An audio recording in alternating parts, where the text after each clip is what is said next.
kalian lemes-lemes aja, oke? Semangat, senyum.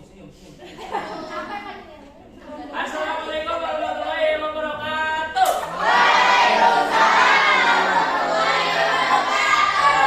Ulang kencang. Yang kencang lagi. Assalamualaikum warahmatullahi wabarakatuh.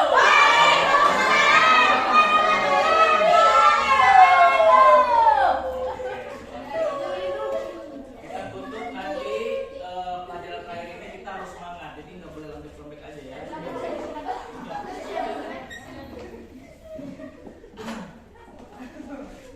Jadi untuk mata pelajaran pada hari ini saya akan membahas tentang terbiasa saling menasehati dan berbuat baik. Nah, sebelum masuk ke materi, tolong untuk KM di berdoa dulu. Tapi berdoa. Berdoa dulu.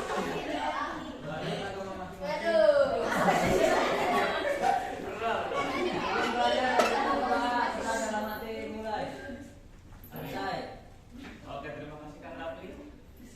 Oke, nah sebelum mulai, untuk membakar semangat kita lagi di menggelora ya, menggelar nih. Nanti kalau misalnya saya nanya ke kalian siapa kita, sebut Unsika. Soalnya kita mau kasih tahu apa sekolahnya kan, udah Unsika kita. SMP Unsika sudah tepat. Saya manggilnya SMK. Siapa kita Unsika? Siapa kita? Unsika. Siapa kita Unsika? Unsika. Jaya.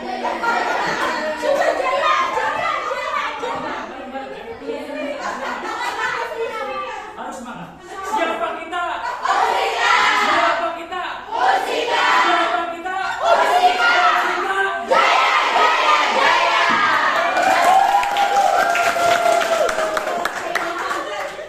Luar biasa. Saya sekarang ini dominasinya perempuan, tapi kalian seperempuan yang Kita jiwa.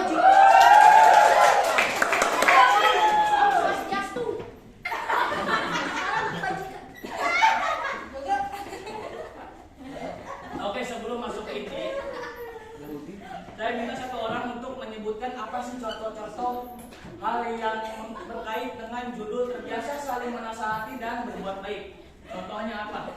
Dalam kehidupan sehari-hari, satu orang aja, cium tangan kamu.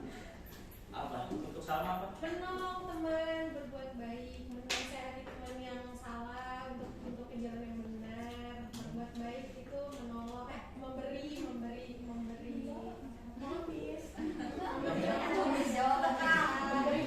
Ya, betul. Ya, terima kasih buat Salma. Tidak pakai cek. Oke. Bapaknya ganteng.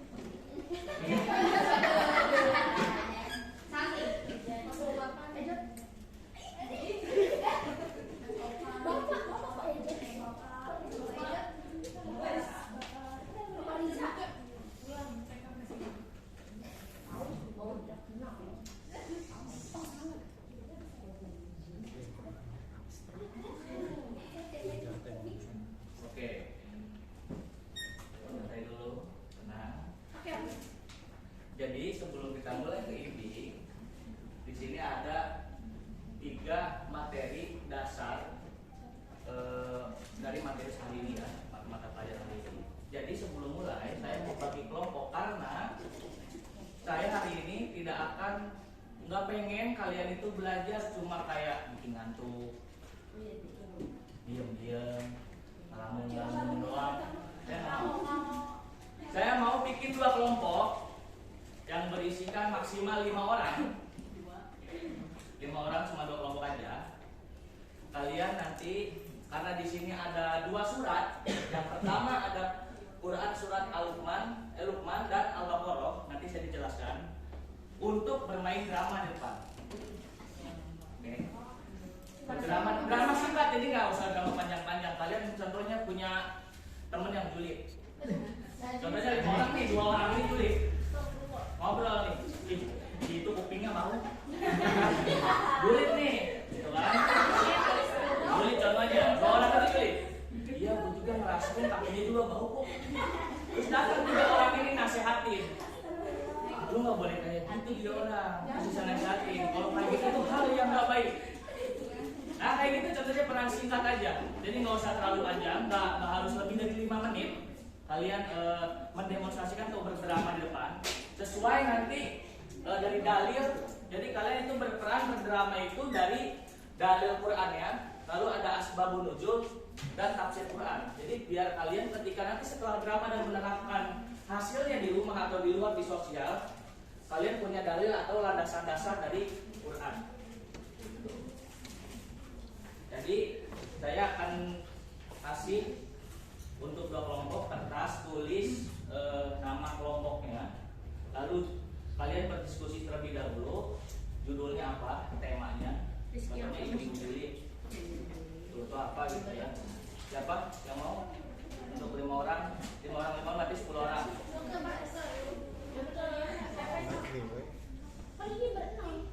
Itu berlima tuh, udah cukup. Apa lagi?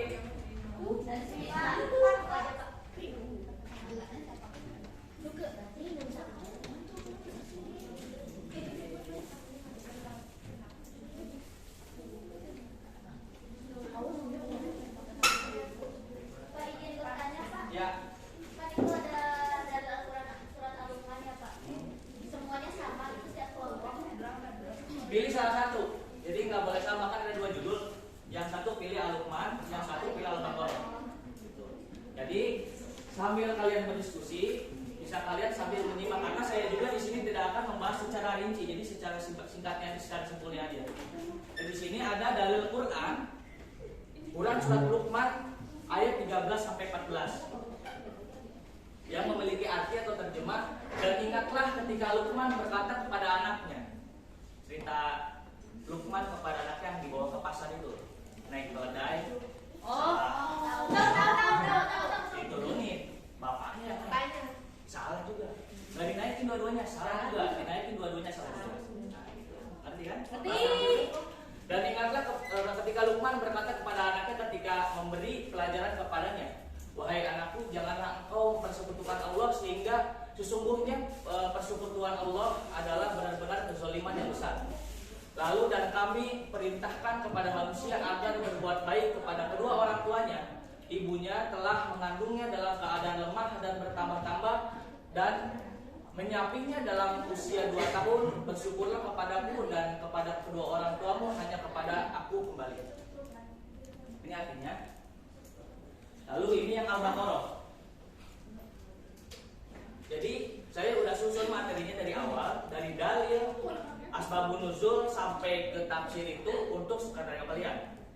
Nah di sini ada artinya, dan ingatlah ketika kami mengambil janji dari Bani Israel, janganlah kamu menyembah selain Allah, dan berbuat baiklah kepada kedua orang tua, kerabat, anak-anak yatim, dan orang-orang miskin. Dan bertutur katalah yang baik kepada manusia, laksanakanlah sholat dan tunaikanlah zakat. Tetapi kemudian kamu berpaling mengingkari kecuali sebagian kecil dari kamu, dan kamu masih menjadi pembangkang. Bisa dipahami sampai sini? Nah di sini ada asbabun nuzul Quran surat Luqman. Pasti cerita Luqman dan anaknya ini sudah sangat familiar buat kalian semua. Yang ketika Luqman ini membawa anaknya ke pasar, ya, membawa anaknya ke pasar, lalu sambil membawa keledai. Keledai itu awalnya ditunggangi oleh anaknya pertama kali, lalu ada yang meneguhnya. Tega jadi anak. Apa ya? Kurang ajar gitu jadi sebagai anak. Kenapa bapaknya yang nyuruh bawa? Nuntun itu keledai. Harusnya bapaknya yang naik, anaknya yang nuntun. Kata ada orang yang menegurnya di pasar. Lalu turunlah anaknya, gantian bapaknya yang naik. Kata Luqman, ya udahlah, saya aja yang naik, kamu turun. Kan jalan lagi ada yang turun lagi. Ini bapak kurang pikiran apa gimana ya? Anaknya yang suruh nuntun, bapaknya kok yang naik. Kira-kira tuh jadi bapak. Anaknya kayak yang naik, gitu kan, kasihan. Masa anaknya suruh nuntun, turun tuh bapaknya. Gak ditunggangi itu dua-duanya, dituntun lah keledai, jalan aja, gitu kan, jalan. Ada yang nunggu lagi.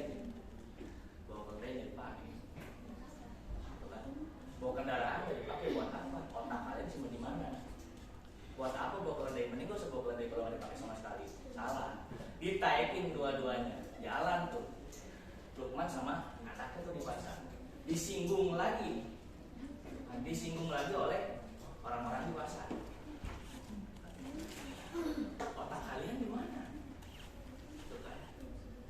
Kok keledai satu kecil lagi dipakai berdua? Ya jalannya enak. Gitu kan? Turunlah dua-duanya. Pada akhirnya Luqman itu berbicara bahwa kebenaran itu hanya milik Allah. Bahwa manusia hanya memberikan opini atau pembicaraan atas dasar pikirannya aja. Gitu kan? Gak dari semua sudut pandang, hanya dari sisi satu sudut pandang aja. Jadi kadang manusia itu memiliki sisi salahnya juga. Gitu kan? Tidak semuanya memiliki sisi kesempurnaan dalam jiwa atau diri manusia. Jadi pasti ada salahnya. Itu asbabun nuzul Quran surat Luqman ayat 13-14. Itu sebabnya turun ayat tersebut. Lalu ada asbabun nuzul Quran surat Al-Baqarah ayat 83. Ayat ini berhubungan dengan peristiwa Raja Najasyi dan para pendeta. Ketika mereka mendengar ayat Quran ini dibaca di hadapan mereka, melelehlah air mata mereka karena yakin dan percaya terhadap isi kandungan ayat-ayat tersebut. Ayat ini turun sebagai ketegasan bahwa di antara ahli kitab bangsa Bani Israel ada juga yang beriman kepada Allah Subhanahu wa taala dan apa yang diturunkan kepada Nabi Muhammad SAW sekalipun jumlahnya sangat sedikit. Allah mengingatkan kepada Bani Israel mengenai beberapa perkara yang telah diperintahkan semenjak nenek moyang mereka, yaitu tidak menyekutukan Allah. Jadi isi sebab turunnya ayat Al-Baqarah ayat 83 isinya itu ada. Yang pertama tidak menyekutukan Allah, berbuat baik kepada ibu dan bapak, orang tua, berbuat baik kepada kaum kerabat, teman-teman kita semua, sahabat-sahabati. Terus ada anak-anak yatim. Ada anak-anak yatim. Oke. Ya, anak-anak yatim itu harus berbuat, kita tuh harus berbuat baik kepada anak-anak yatim. Kita harus mengayomi, memberikan ketenangan kepada mereka. Lalu ada orang-orang miskin serta berkata-kata yang baik kepada manusia, hablum minanas. Hablum minanas. Mendirikan sholat dan menunaikan zakat. Allah Subhanahu wa taala mengambil janji dari mereka untuk mengajarkan perintah tersebut, namun kebanyakan mereka berpaling dan mengingkari semua itu secara sengaja. Sedangkan mereka mengetahui dan mengingatnya. Hanya segelintir Bani Israel yang memenuhi janji Allah Subhanahu wa taala. Ini sebab turunnya ayat daripada Quran surat Al-Baqarah ayat 83. Jadi isinya itu tentang hablum minallah, hablum minanas juga. Bahwa pada akhirnya Allah menginginkan hambanya untuk tetap melaksanakan sholat dan menunaikan zakat, lalu tetap berbuat baik, berakhlak baik, berperilaku baik kepada manusia terhadap keseluruhannya. Jadi inti dari ini, kesimpulannya itu tetap berbuat baik, hablum minallah, beribadah kepada Allah, gitu kan? Secara vertikalnya, secara horizontalnya, hablum minanas. Itu isi dari asbabun nuzul Quran surat Al-Baqarah ayat 83. Nah, ini ada tafsirnya. Tafsir Quran surat Luqman dan Al-Baqarah ayat 83 yaitu bukan 23. Jadi di sini ada ketersinambungan, ada hubungan daripada Quran surat Luqman dan Al-Baqarah ayat 13, 14 dan 83. Jadi di sini memiliki tafsir yang sama. Isi pemaknaannya memiliki tafsir yang sama. Terdapat hubungan sebagai berikut. Yang pertama di sini ada ajaran tauhid, ajaran ketuhanan, keimanan dan kesalehan pribadi dan sosial pada dasarnya. Sudah diajarkan sebelum Islam diturunkan kepada Nabi Muhammad SAW. Semenjak generasi awal Bani Israel yang termasuk di dalamnya Luqman, sebab beliau sedarah dengan Nabi Ayub. Jadi Luqman ini kalau kita yang belum tahu, beliau itu sanadnya sampai ke Nabi Ayub dan hidup sejaman dengan Nabi Daud. Allah sudah mengikat janji mereka untuk bertauhid dan menjadi orang-orang yang saleh. Yang kedua, untuk menjaga kelangsungan ajaran tauhid dan kesalehan sebagai bentuk janji-janji Bani Israil kepada Allah terhadap tradisi transformasi yang disebut mau'idah atau nasihat. Lalu ada wasiat dan qaul ihsan atau berkata baik dan bijak. Akan tetapi tradisi ini hanya sedikit yang mempertahankannya, antara lain keluarga Luqman dan keluarga Nabi Yakub, sehingga menyebabkan sedikit dari Bani Israil yang mengamalkan ajaran tauhid dan kesalehan. Pada umumnya, jadi Bani Israil ini, secara singkat kita flashback ke belakang, Bani Israil ini memiliki sifat yang egois dan keras kepala. Jadi kita bercerminnya jangan ke Bani Israil, tapi bercerminnya kepada diri kita sendiri. Kalau kita egois dan keras kepala atas dasar nafsu yang jelek aja, berarti kita kayak Bani Israil.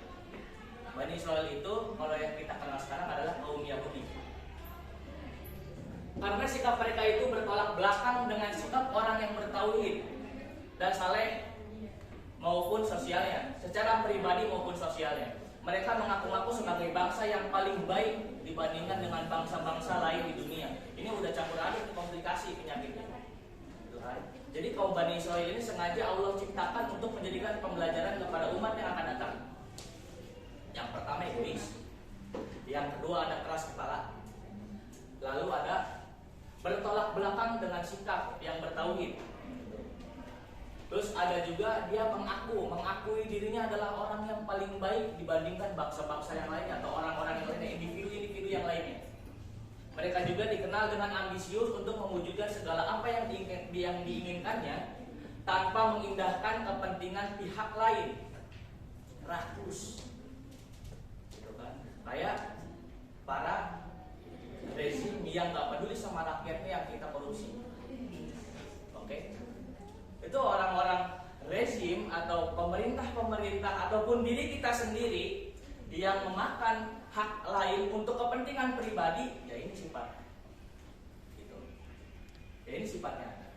Jadi ini adalah sifat-sifat bangsa Yahudi atau Bani Israil ketika itu.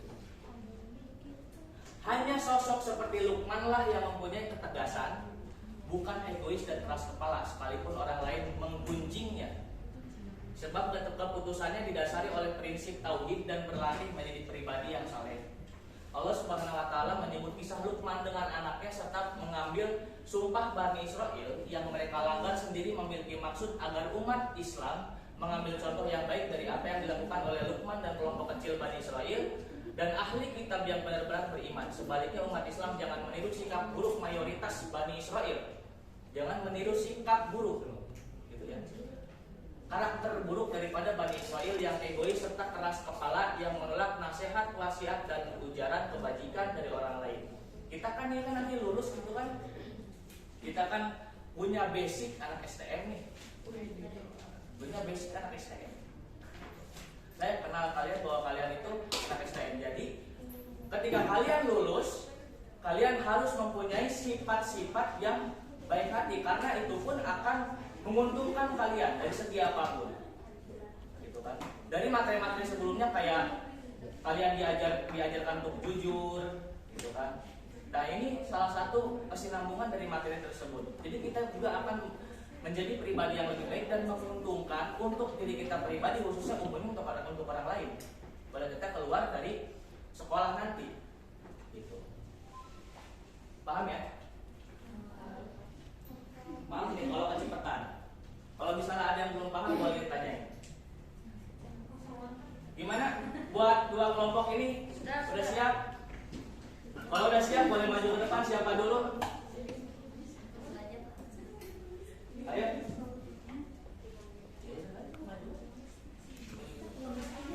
Berapa menit waktunya? Ayo maju.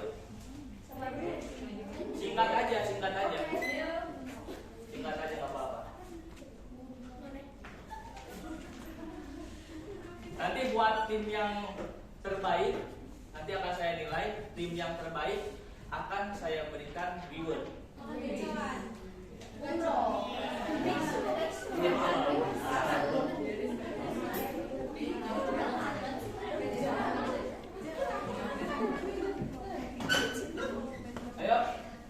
Assalamualaikum warahmatullahi wabarakatuh.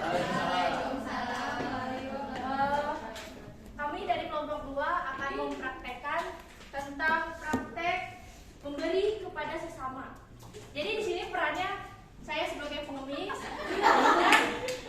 dan teman saya sebagai pengemis, dan satunya itu yang menjadi orang kayanya gitu. Itu punya ya.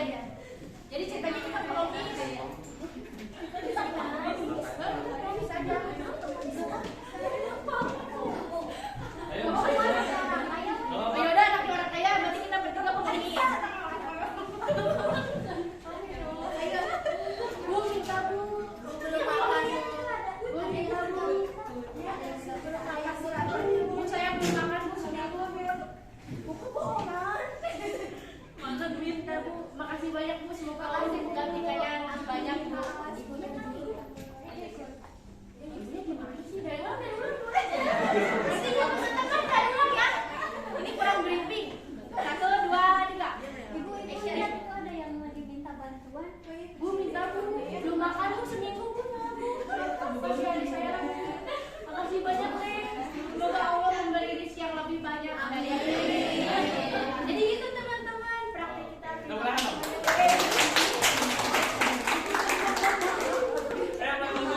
Selanjutnya bisa dipercepat sebelum istirahat. Pengemis lagi ya. Yuk. Ini tentang orang kaya yang punya banyak rezeki tapi memiliki hati dermawan, nasib pengemis. Coba kita pengen tahu nih dari kelompok 2. Peran apa yang mau di? Ayo. Ayo.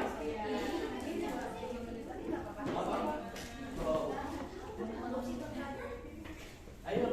Boleh coba.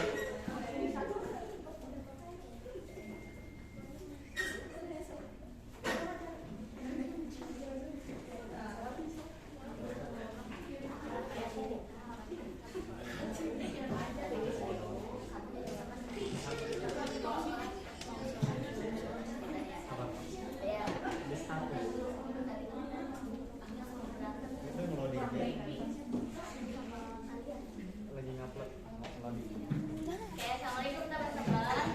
Kita dari kelompok 2 akan memerankan drama tentang mengingatkan kebaikan tentang sholat ya.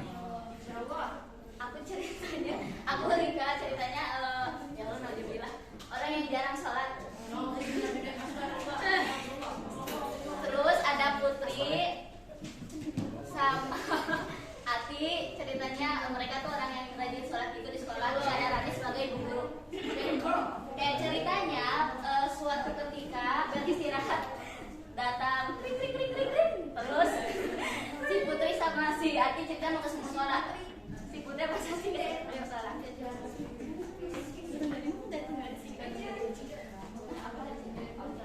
Aku cerita lagi ini touch up ya. Boleh. Jangan ceritanya. Tapi dulu. Tadi lewat depan aku. Udah asal. Udah sakit. Ayo sholat yuk. Gimana udah dibawa yuk. Itu sedikit. Guys, kalian mau mana sih? Ih, apaan masih zaman sekarang sholat.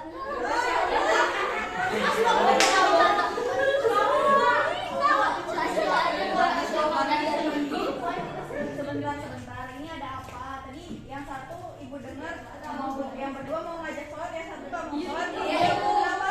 Enggak ibu, bohong mereka. Enggak ganggu kita ngajakin dia sholat tapi dia nggak mau. Kenapa Rika nggak mau sholat? Ini kan udah istirahatnya untuk sholat. Kenapa nggak mau sholat? Iya bu, soalnya aku dia mau main soalnya. Nih kalau masalah make up kan nanti habis sholat bisa dandan lagi, jadi bisa cantik lagi. Make up nggak apa-apa, udah dulu nggak apa-apa sebentar. Nah sekarang mendingan sholat itu harus diutamakan, Iya, Bu. tidak boleh di nanti gitu. Iya bu, guru aku minta maaf ya bu, aku salah. Iya boleh, sekarang sholat dulu. Iya. Tamat. Turunan dong. Kertas yang dipegang ada? Bisa ditukar. Ditukar sama kelompok. Iya. Boleh penutupan dulu. Oke. Bisa ditukar dulu toh. Ditukar aja. Kalian penutupan. Oke. sebelum saya tutup, nanti tolong kalian kerjakan di rumah. Itu kan atas kelompok 2. Nanti kalian kasih kritik dan saran dan nilainya berapa. Nanti kasih ke saya minggu depan aja. Oke? Terima kasih untuk semuanya telah bermainkan drama di sini. Semoga apa yang saya sampaikan dan apa yang kalian perankan bisa diterapkan di kehidupan sehari-hari dan menjadikan amal kebaikan buat kalian semua. Oke, sebelum saya tutup, bisa di KM. Ya, sebelum pulang mari kita berdoa. Berdoa mulai. Selesai. Assalamualaikum